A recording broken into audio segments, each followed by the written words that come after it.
সকলকে জয় যিশু। আমি পাস্টর বিপ্লব সরকার। আশার বাণী বাইবেল অধ্যয়নে আপনাদেরকে আরেকটি বার স্বাগত জানাই।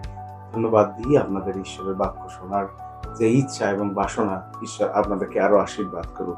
আজকে বাইবেলের অংশ মথিলিখিত সুসমাচার তার 11 অধ্যায় 1 থেকে 6 পদ, এবং আজকের যে টাইটেল রয়েছে সেটা হলো হতাশার মাঝে আমাদের সাথে।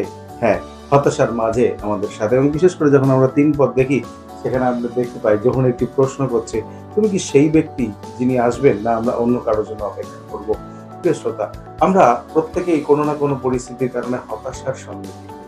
আমরা বিভিন্ন রকম পরিস্থিতিতে, অন্ধকারময় পরিস্থিতিতে আমরা হতাশা হয়ে যাই।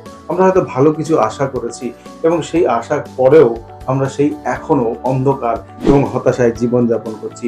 যে ক্ষীণ আশা নিয়ে হয়তো আমরা বেঁচেছিলাম, যে বিশ্বাসে আমরা প্রার্থনা করেছিলাম, হয়তো সেই প্রার্থনার উত্তর আমরা পাইনি, এবং আবার আমাদের জীবনে হতাশা আমাদেরকে এমনভাবে গ্রাস করেছে যে আমরা হাল ছেড়ে দিয়েছি। আজকের অংশে আমরা দেখতে পাই বাপ্তিস্মদাতা যোহন বাপ্তাইজ জেলখানা থেকে প্রভু যীশু খ্রিস্টের কর্মকাণ্ডের যে সমস্ত বিষয় তিনি শুনেছেন, তার কারণে তিনি তার শিষ্যদেরকে যিশুর কাছে পাঠিয়েছেন এবং জিজ্ঞাসা করছেন, ইনি কি সেই ব্যক্তি? জিজ্ঞাসা করো, নাকি আমরা অন্য কারোর জন্য অপেক্ষা করব? যিশুর জীবনযাত্রায় যোহনের মনে প্রশ্ন জেগেছিল এবং যোহন তার শিষ্যদেরকে পাঠিয়েছিলেন।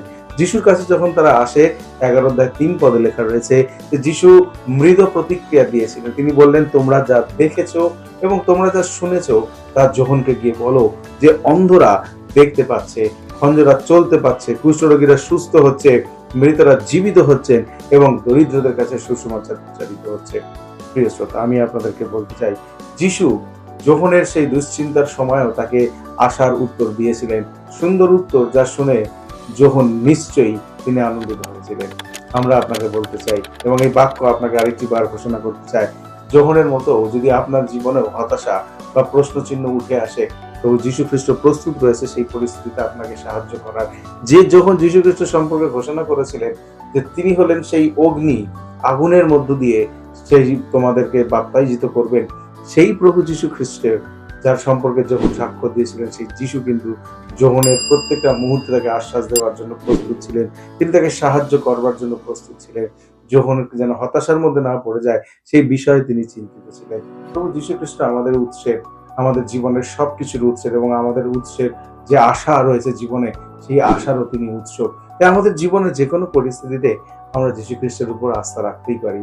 যদি আমরা হতাশায় ভেঙেও পড়ি, হতাশার মাঝে প্রভু তোমার প্রশংসা করি। প্রভু তিনি আমাকে সাহায্য করেন, তিনি আমার পুনরুদ্ধারকারী।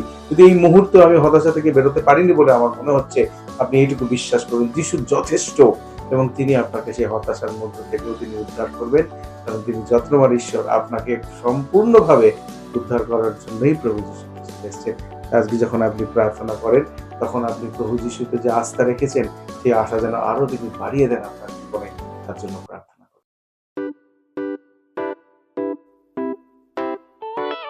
পুরাতন গেল শেষের পাতা,